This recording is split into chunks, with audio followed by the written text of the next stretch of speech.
অহংকারী দাম্ভিক লোককে পছন্দ করেন না। অহংকারী, আমাদের তো অহংকার টহংকার নাই না? আছে? অহংকার আছে?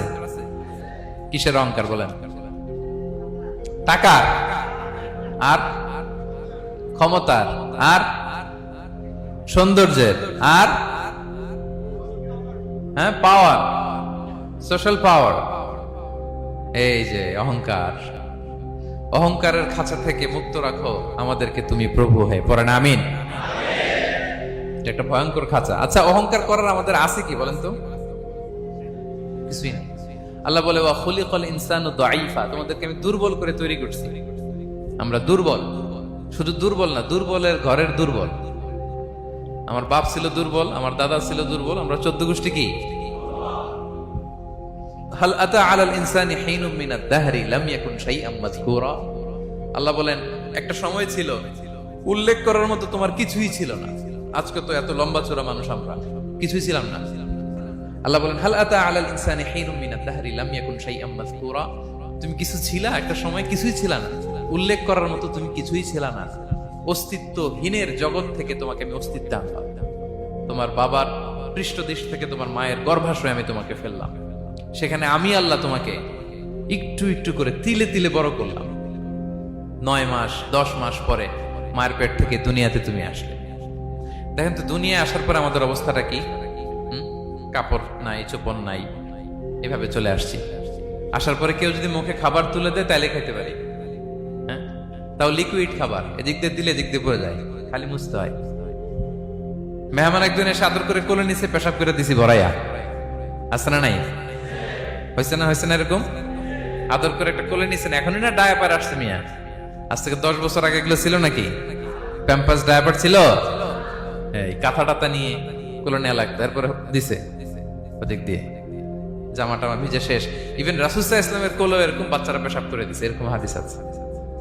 আদর করে মায়েরা বাবারা আসলেই তো তার বাচ্চাকে রাসূল সাল্লাল্লাহু আলাইহি ওয়াসাল্লাম কোলে দিতেন, পেশাব করে দিতেন। তো কার কোলে উঠছে এটাও জানি না, পেশাব করে ভরাই দিচ্ছে। পেশাব পায়খানা করে শয়লাভ। লিকুইড দিলে খেতে পারি, শক্ত কিছু খেতে পারি না। এই তো আমি, এই তো আমার ক্ষমতা। একজন যে বললেন ক্ষমতার অহংকার, এই তো ক্ষমতাটা তো এতটুকু। এরপরে যখন জোয়ান হয়েছে, এখন তো জোয়ান, এখানে একটা ভূমিকম্প হইলে কি অবস্থা হবে বলেন তো জোয়ানদের? হ্যাঁ, কাঁপতে কাঁপতে সব শেষ। একটা ভূমিকম্প, একটা তুফান হলে ওটার বিরুদ্ধে দাঁড়াতে পারি না।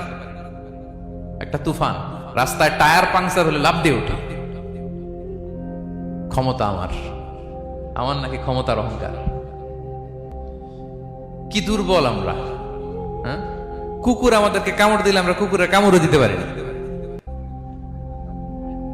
ঠিক কিনা? মশা যে কামড়া, এটা ধরতে না পারলে কিছু করতে পারি? কামড় মাইরা দিছে দৌড়।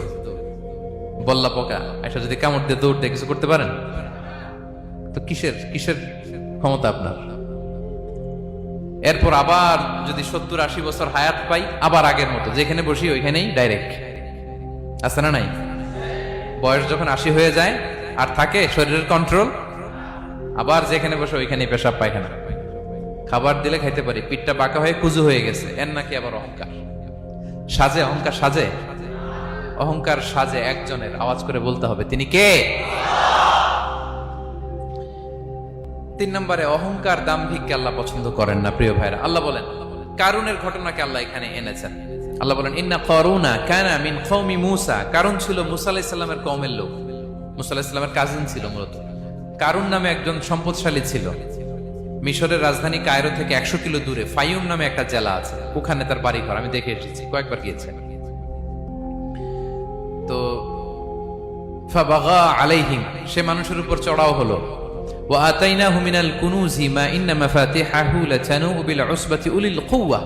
আল্লাহ বলেন এই কারণকে আমি এত সম্পদ দিয়েছি, এত বেশি ছিল তার সম্পদ, সম্পদগুলো যে সে আলমারির ভিতরে রাখতো, ওই আলমারির যে চাবি হইতো, এই চাবিগুলোরে ওজন করার জন্য, কাঁধে নেওয়ার জন্য 10 জন পেশি শক্তি পুরুষ লাগতো।